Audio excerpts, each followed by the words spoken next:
Now, the Daily Graphic is reporting this morning President-elect John Dramani Mahama outlines top priorities, and that's on, of course, he listed providing jobs, making sure that the economy is in the right position as perhaps the most important ones to him. And there is also a story about yesterday in Parliament, majority minority tussle over $350 million tax waivers. And but Raymond, and yes. George is here.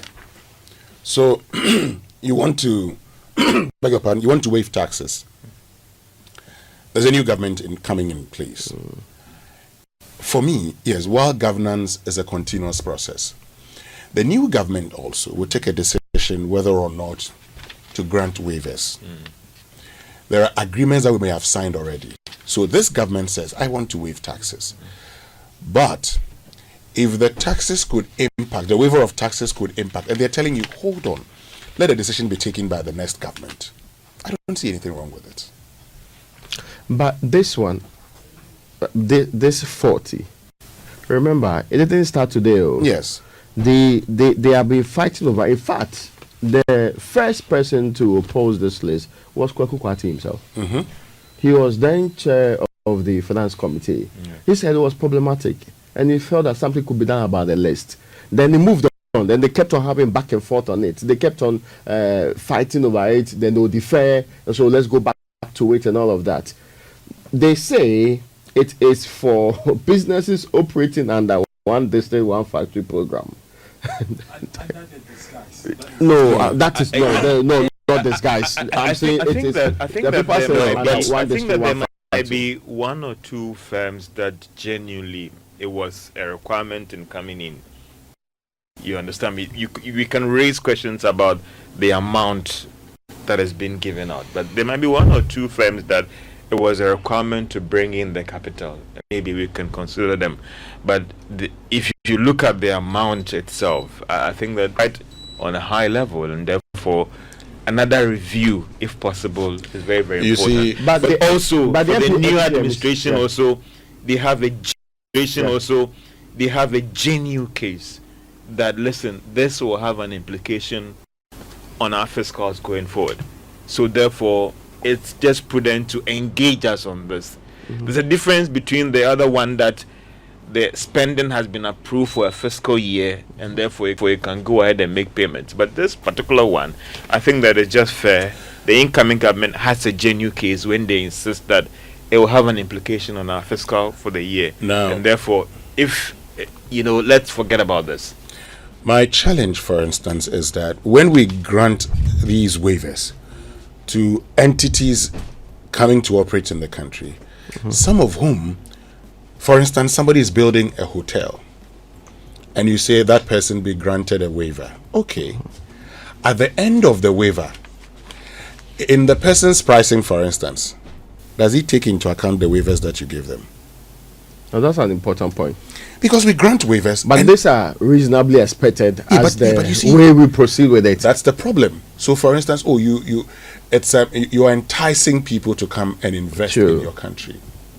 The reality is that the people we say we're enticing to invest in our country, how much are they investing in the country? And over the period, so if I say, okay, you're coming into the country, and for instance, if I grant you this waiver, you would come, build, and at the end of the day, it would inure to the benefit of the people. Yeah. But I can also look at it and say, okay, come, build. At the end of the day, you get your money back. Because there are people that we grant waivers, some of whom have actually had funding from the Ghana Infrastructure Investment Fund. These are private entities, they are building hotels. And wait till they are done with the hotels. There would be no sign of a waiver. No sign. Because once you compare their rates to others. So I think that, yes, 1D, 1F. And this is separate from the claims about arbitrariness in selecting which ones deserve waivers and all of that. And I think that's a genuine case there, Raymond, in terms of the fact that who deserves this waiver. I think that some high level of scrutiny is needed. I am actually, there are some of the entities in there. I actually, and we've talked about the amount of revenue we lose through tax waivers in this country. So hold on. a government in its last days should not be in a hurry to be granting tax waivers amounting to $350 million. Hold on. Let the new government take office. Then the new government will decide whether it's still necessary or not. Yeah, especially government will continue. Well, but that's one of the issues in Parliament. But there was still, now there's a debate. You know, the majority of people are saying that, okay, don't worry. If you don't want to accede to the list we have brought for approval and all of the other things, we will also not give you your first quarter spending. And that workers may not get their salaries in because deliberately it's been brought in a block. Yes, right? If yeah, I ask them so, to be educated, yeah, so then if you refuse that block of approval, then it affects that one. No. I think that is not fair. I mean, let's be serious here. Yes. I mean, in terms of real priority and more important thing, and again, as I said, that this list again needs to be reviewed compared to workers who deserve to be paid. I mean, let's be fair to ourselves, please. I mean. Okay, but there is another concern. Ketasco is concerned about Category B classification. That is a Kita Senior High School. A very good performer in the National Science and Maths quiz. Yeah. They don't understand why they are still classified as Category B. Yes, I actually think that if there is a need for reclassification, they should be done immediately. And resetting. Yeah, resetting. It is be, possible that this can be reset. They should be a Category A school. Yeah, but maybe they have a criteria. But there's a criteria. So they talk about resources, I mean, infrastructure, and all. They admit The school. They admit there may be some challenges based on their performance. It's but that's great, right?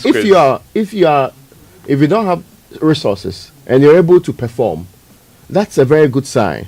In fact, you deserve the categorization because you are delivering even with limited resources. Yeah, but you see, but it's also a cry for resources. We should make sure that Ketakos, for example, they deserve every single resource. Even with little, they are producing very good results, and we cannot abandon schools like that. You're right. So GGS, please. This one, change it soon. Category A school, top notch. Because they say, I mean, yes, I can understand. A lot of the people would want to choose their school. Then is category B. Category B. No. Yeah, then it becomes a problem. Yes. Yeah. If they may not even attract the best anyway. Yes. So. Yeah. So and Miriam Bona has been named. But in case they have a problem, they can come to Mauli School. It's still Category A. We are solving the problem. Trying can you believe that? In the meantime, that's on a lighter note. Okay. Miriam Bona is named 2024 Best Nurse Midwife. That's also on the front page of the Daily Graphic. George.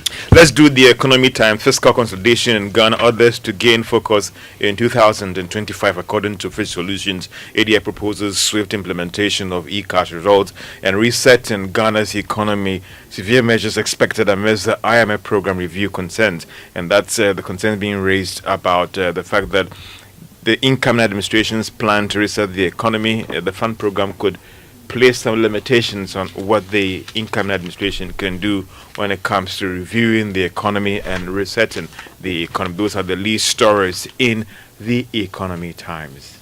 I actually think that they should go and beg for more money.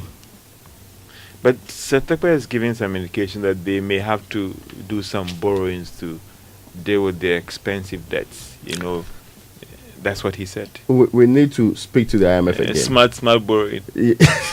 And you realize that in the president-elect's conversations or discussions with all those who've come to visit him, he's been using the term, follow all the interviews, smart borrowing. Yeah, but all the smart borrowings we talked about, eventually they were added to our national debts. Yeah. When we went into the IMF program, and that's how come they actually said our debt to GDP was over 100%. So, I mean, you don't say, for instance, okay, Cocoa Board goes to borrow, and that's because at the end, you guarantee them. So they add it to your debt. Anyway, are we done with the daily guide? No. Let me wrap it up. The daily guide says NDC sues EC over 5 constituencies outcome. 2 dead in Ninahin Kasoti, the clash there, and there's a vehicle bent. And President Akufo-Addo's statue vandalized. Police go after perpetrators, and part of the leg of the statue has been destroyed, removed, or tampered with. Now, we won all 12 disputed seats. Resume result collation. This is the NPP with McMenu doing the press conference. Afenya Markin and Justin Kodua Frimpong flanking him. Speaker urges prioritization amid busy schedule. Those are the stories on the front page of the Daily Guide this morning.